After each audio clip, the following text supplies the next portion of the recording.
et la capacité à se construire un autre avenir que ce qui est peut-être prédestiné.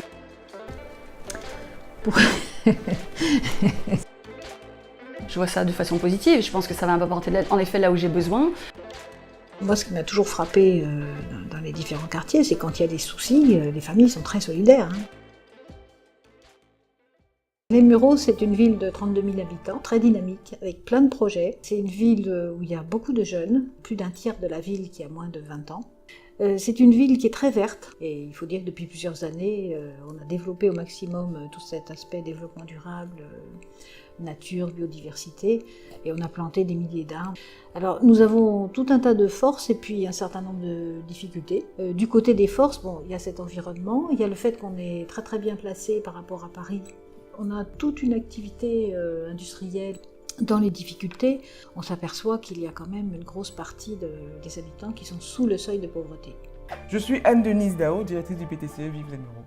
Et le PTCE Vive les Mureaux, PTCE pour dire Pôle territorial de coopération économique, c'est une initiative citoyenne née d'un constat justement sur le territoire que les choses doivent changer.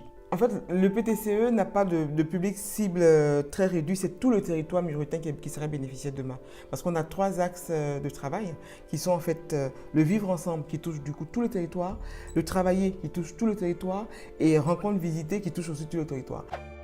Nous, on est l'API, Atelier pédagogique individualisé, et on a été créé en 91. Donc on est une des plus anciennes associations des Mureaux. Donc on fait de l'insertion sociale, scolaire et professionnelle pour prendre en charge les jeunes les plus en difficulté. Et mon public va de 11 à 60 ans. Alors comment on fait ça? On a des formateurs extraordinaires et on a créé une pédagogie individualisée.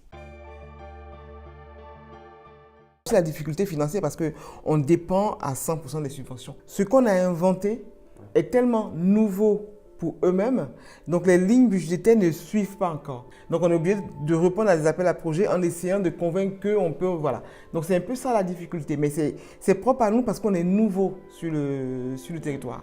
La trésorerie est un gros problème. L'État nous donne nos subventions très tard. Vous voyez, je viens de faire 13 demandes de subventions pour l'année 2019. Je ne vais pas avoir de nouvelles en avril, je ne vais rien toucher avant juillet. Vous faites comment entre janvier et juillet pour payer les personnels, pour continuer à fonctionner, etc. C'est le lot de toutes les associations. Également du besoin de faire des actions pluriannuelles. Si la région entend cela, et je pense que ça a du sens pour tout le monde, de continuer à soutenir les associations sur le terrain qui ont un vrai impact local. Il y a quand même un problème de financement des associations, un problème de montant de financement des associations. La lourdeur de certains programmes, sans parler des programmes européens, etc., fait que les associations sont freinées. C'est tout le temps, chaque année, il faut remettre sur le métier et tout ça. Donc je me dis, tout ce qui permet d'encourager les associations qui font vraiment, ça ne peut être que mieux, quoi. Mais si on arrivait à travailler sur une certaine durée, assurer une sécurité financière sur plusieurs années, 2-3 ans, vous voyez, un certain nombre d'associations qui font vraiment, et là on peut le garantir, on peut le contrôler, c'est pas, ça se voit. Ce résultat, on aurait avancé. Opération Quartier Solidaire, comme je le dis, c'est dans la même veine que ce que pense le PTCE, ce que pense aussi Bleu Blanc Zèbre. Donc c'est une opération à laquelle on ne pouvait pas échapper, j'ai envie de dire, parce que l'objectif final, c'est vraiment la valorisation de la jeunesse, prise de conscience de cette jeunesse, la prise de conscience de son potentiel. Ça rentre vraiment dans la logique de ce qu'on aime faire ici. C'est l'idée vraiment de dire qu'est-ce qu'on peut faire pour améliorer les choses. Et puis on essaye de trouver des solutions, même si c'est pas vraiment, ça rentre pas tout à fait dans des cases. C'est un peu l'esprit de Bleu Blanc Zèbre, je pense. Maintenant, quand j'entends des initiatives pareilles et qui vraiment se nourrissent de la réalité du terrain, il y a quand même des grands écarts entre ce que les gens, les technocrates qui gèrent les budgets qui vont vers le social et la réalité du terrain, qui est beaucoup plus excitante heureusement.